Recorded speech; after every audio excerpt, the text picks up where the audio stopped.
हमारे साथ प्रियंका चतुर्वेदी हैं, बहुत ही वोकल हैं, सांसद हैं पार्टी की। दिल्ली से लेकर के और मुंबई तक इनकी आवाज सुनी जाती है। प्रियंका जी, पूरे महाराष्ट्र में कहीं ईंट चल रहा है, कहीं पत्थर चल रहा है, कहीं मोर्चा निकल रहा है, सरकार आपकी है, आपके ही एमएलए कह रहे हैं कि हमारी सुरक्षा को खतरा है, जान हमारी जा सकती है। देखिए, वो बार बार मनगढ़ंत कहानियां रच सकते हैं। सच्चाई ये है कि महाराष्ट्र पुलिस ने बकायदा उनके लिए सुरक्षा का प्रावधान किया हुआ है।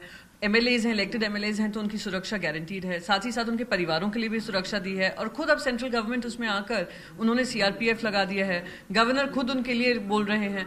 तो जब सारा माहौल यहाँ पे, आप भी यहाँ पे मुंबई में हैं, आपको कोई लॉ एंड ऑर्डर डगमगाता हुआ दिख रहा है। इन लोगों को वहां से, गुवाहाटी से असुरक्षित माहौल इसलिए लग रहा है क्योंकि जब अपनी कॉन्स्टिट्यूंसीज पहुंचेंगे तो उनको जवाब इन्हीं लोगों को देना पड़ेगा जिन्होंने शिवसेना के सिंबल पे इनको वोट दिया है। लेकिन अभी जिस वक्त मैं आपसे बात कर रहा हूँ, ठाणे में स्थिति बहुत ही नाजुक स्तर पे है। वहां पर सांसद आपके हैं श्रीकांत शिंदे, वो प्रदर्शन कर रहे हैं, आप ही के पार्टी के लोग प्रदर्शन कर रहे हैं।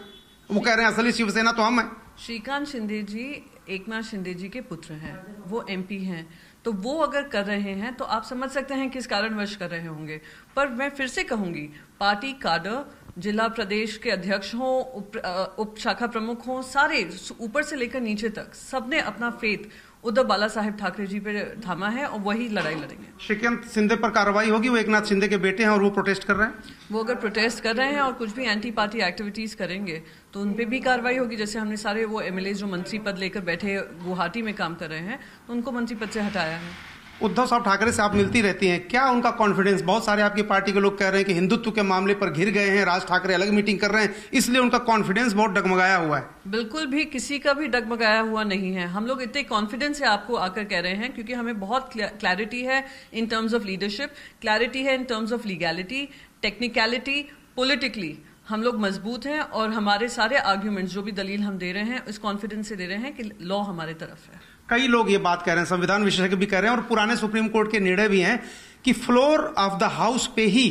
असली संख्या का पता चलता है। तो आप क्या डिमांड कर रहे हैं कि आपकी कि बहुमत साबित अगर करना है तो फ्लोर ऑफ द हाउस पे हो? देखिए, पहले दिन से ही हम कह रहे हैं जो भी निर्णय होगा फ्लोर ऑफ द हाउस होगा।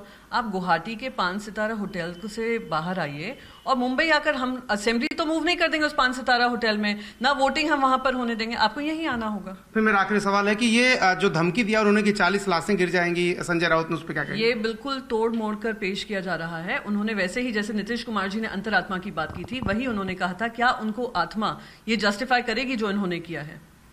देखिए, प्रियंका चतुर्वेदी कह रहे हैं कि फ्लोर ऑफ द हाउस पे ही ये तय होगा कि सरकार किसकी है या बहुमत किसके पास है। और जहां तक धमकी की बात है तो पूरे महाराष्ट्र में उनकी सरकार सबको उचित सुरक्षा मुहैया करा रही है।